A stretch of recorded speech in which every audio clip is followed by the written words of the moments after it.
ரஷ்யாவில் பிடித்து வைக்கப்பட்டுள்ள உக்ரைனிய வீரர்களை விடுவிக்க ஏற்பாடு செய்தால் உக்ரைன் பிடியில் உள்ள வடகொரிய வீரர்களை வடகொரிய அதிபர் கிம் ஜாங் உன்னிடம் ஒப்படைக்க தயார் என உக்ரைன் அதிபர் ஜெலன்ஸ்கி தெரிவித்துள்ளார்.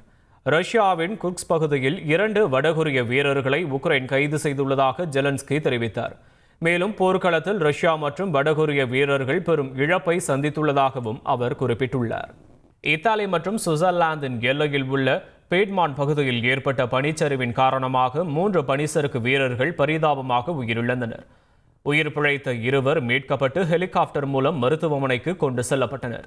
மீட்பு பணிகள் நடைபெற்ற பரபரப்பு காட்சிகளை பார்க்கலாம்.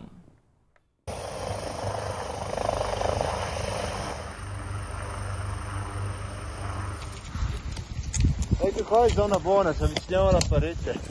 Allineati.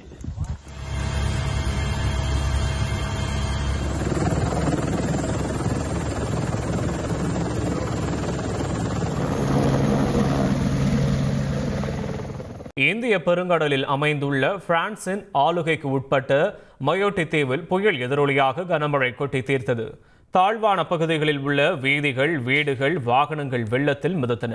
மரங்கள் முறிந்து விழுந்து போக்குவரத்து துண்டிக்கப்பட்டது. இதனால் பொதுமக்களின் இயல்பு வாழ்க்கை பாதிக்கப்பட்டது.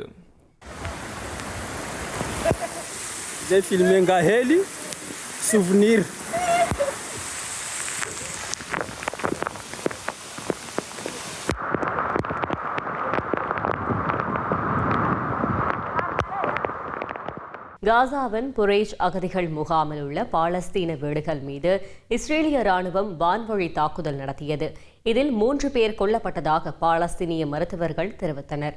கடந்த 2023 அக்டோபர் 7 முதல் காசா பகுதியில் இஸ்ரேல் நடத்திய தாக்குதலில் குறைந்தது 46,565 பாலஸ்தீனியர்கள் கொல்லப்பட்டுள்ளனர் என்றும் சுமார் 1,10,10,000 பேர் காயமடைந்து உள்ளதாகவும் பாலஸ்தீனிய சுகாதார அமைச்சகம் தெரிவித்துள்ளது.